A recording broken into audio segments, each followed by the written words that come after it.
주님의 재림은 반드시 다시 오신다 이렇게 말씀을 드렸고요. 또 한편 주님의 재림은 우리 주님께서 말씀하신 언약이라고 이해할 수가 있습니다. 약속입니다. 그 약속은 반드시 성취될 수밖에 없습니다. 어떤 의미에서 주님의 재림은 마지막 언약입니다. 반드시 성취되는데 가장 중요한 언약이라고 할 수가 있습니다.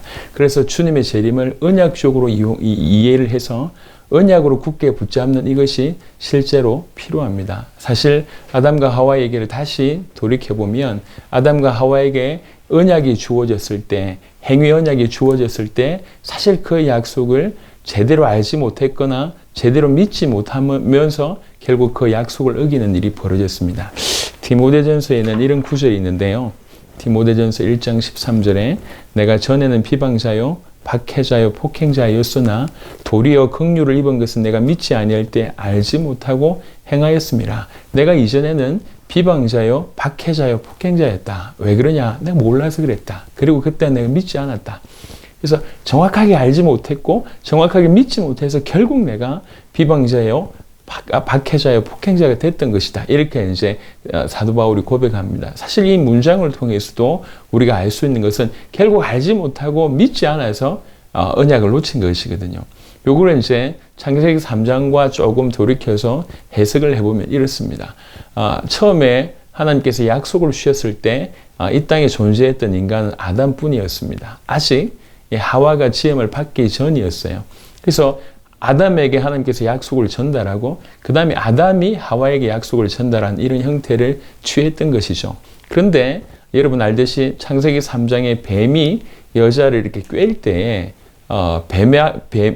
뱀에게 하와가 했던 말과 창세기 2장 16절 17절에 하나님께서 아담에게 주신 말과 비교를 해보면 차이가 많이 납니다. 뭔가 그 사이에 조금씩 변질되는 일이 벌어지기 시작을 합니다. 먹지 말라고 했지 만지지 말라고 하지 않았습니다. 좀 추가되는 내용이 있었죠. 그리고 먹으면 반드시 죽으리라고 했는데 하와는 죽을까 하노라. 뭔가 조금씩 바뀌는 일이 벌어진 것 같습니다. 어떤 의미에서는 하와는 정확하게 알지 못했던 거 아닌가 이런 생각을 하게 됩니다. 그래서 정확하게 알지 못해서 결국에는 이 사단의 꿰매에 빠져서 그 언약을 놓치는 일이 벌어졌고요. 아담 편에서 한번 생각을 해보겠습니다. 그러면 도대체 하와가 그것을 따먹었을 때 아담은 어디 있었냔 말이에요. 창세기 3장에 보면 6절에 여자가 그 나무를 본즉 먹음직도 하고 보암직도 하고 지혜롭게 할 만큼 탐스럽기도 한 나무인지라. 여자가 그 열매를 따먹고 자기와 함께 있는 남편에게도 주매라고 하는 구절이 있습니다. 자기와 함께 있는 남편에게, 이건 두 가지 의미가 있죠. 남편이기 때문에 자기와 함께 있다 이렇게 표현할 수 있고요. 또 하나는 실제로 그 따먹는 장면 바로 옆에 아담이 있었다는 것이죠. 이러나 저러나 그때 옆에 있었거나 옆에 있지 않았거나 사실은 뭐냐면 하와가 따먹었다고 하는 사실을 알고 있었다는 거예요. 아담이. 근데 아담은 왜 액션을 취하지 않았을까요? 그러니까 이제 사실은 자기가 알고 있을 때 이 따먹으면 죽어야 되는데 하와가 죽지 않는 겁니다. 자기는 이렇게 믿고 있는데 현실은 그렇게 벌어지지 않는 것이죠. 지금 오늘날 시대도 그렇잖아요. 그때 사실은 믿음이 필요한 거거든요.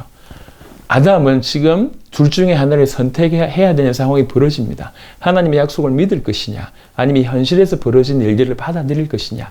이때 아담은 믿음을 저버리는 일이 벌어집니다. 그래서 언약적인 측면에서 이해한다고 하면 하와는 알지 못해서 언약을, 그리고 아담은 믿지 않아서, 그래서 결국 언약을 깨뜨린 일이 벌어졌고 그 결과로 온 지구상에 이런 엄청난 재난과 재앙이 몰려오는 모든 사람이 죽을 수밖에 없는 일들이 벌어지는 이런 상황이 진행된 것입니다. 언약을 어겨서 그런 것입니다. 그런데 하나님께서 아담과 하와에게도 마찬가지로 지금 우리에게도 또 언약을 주셨습니다. 어떻게 보면 마지막 언약을 허락하셨습니다. 이 언약에 우리가 어떻게 되겠습니까? 어떤 것보다도 이 재림의 언약에 관해서 우리는 하와같이 실수하지 말고 아담같이 실수하지 말아야 됩니다. 정확하게 알고 있어야 되고 진실하게 믿어야 되고 정확하게 알고 진실히 믿는 자는 온전히 순종할 수가 있습니다. 데살로니가전서 4장 16절 17절에 보니까 주께서 호령과 천사장의 소리와 하나님의 나팔 소리로 친히 하늘로부터 강림하시리니 그리스도 안에서 죽은 자들이 먼저 일어나고 그 후에 우리 살아남은 자들도 그들과 함께 구름 속으로 끌어올려 공중에서 주를 영접하게 하시리니 그리하여 우리가 항상 주와 함께 있으리라. 틀림없이 이런 일들이 진행되고 벌어질 것입니다. 정확하게 주님의 재림에 관해서 알게 되길 바라고요. 두 번째로는요. 베드로후서 3장 12절에 보니까 하나님의 날이 임하기를 바라보고 간절히 사모하라. 그날에 하늘이 불에 타서 풀어지고 물질이 뜨거운 불에 녹아지려니와 라고 하는 구절이 있습니다. 베드로가 간절히 얘기하기를 하나님의 날이 임하기를 바라보고 간절히 사모하라고 얘기했습니다. 우리에게 이것이 필요합니다. 정말 이런 믿음 가지고 간절히 사모함이 필요합니다. 이런 주님의 재림의 언약에 관해서 정확하게 알고 진실로 믿음으로 우리는 온전히 순종할 수 있습니다. 사도행전 20장 24절에 내가 달려갈 길과 주 예수께 받은 사명 곧 하나님의 은혜의 복음 증언하는 일을 마치려 하면은 나의 생명조차 조금 더 귀한 것으로 여기지 아니하노라. 사도 바울은 내 생명을 조금 더 귀한 것으로 여기지 아니하였다고 했습니다. 뭘 하는데요? 나에게 주어진 주 예수께 받은 사명 그것을 이루는데 즉 이 하나님의 은혜의 복음 증언하는 일을 마치려 하면은 사도 바울은 이 복음 증언하는 일을 끝내려고 했습니다.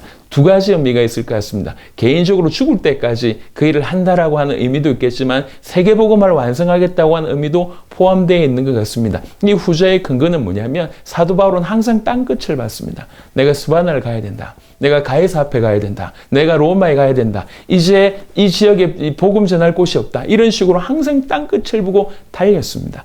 사도 바울은 막연한 전도 열심히 하는 사람이 아니라 주님의 재림을 보고 세계복음을 위해서 뛰었던 인물입니다. 왜 이렇게 온전히 순종할 수가 있었습니까? 주님의 재림에 관한 이 약속을 정확하게 알았고 또 진실이 믿었고 그래서 순종했기 때문에 그런 삶을 살 수밖에 없었던 겁니다. 우리 주님은 언약대로 이것을 성취하실 것입니다. 계시록 22장 12절에 보라 내가 속히 오리니 내가 줄 상이 내게 있어 각 사람에게 그가 행한 대로 갚아주리라. 계시록 22장 13절에 나는 알파와 오메가요 처음과 마지막이요 시작과 마침이라. 계시록 22장 20절에 이것들을 증언하신 이가 이르시되 내가 진실로 속히 오리라 하시거늘 아멘. 주 예수여 오시옵소서. 마라나타. 이 신앙이 또 저와 여러분들 가운데도 있기를 그리스도 예수 이름으로 축원합니다.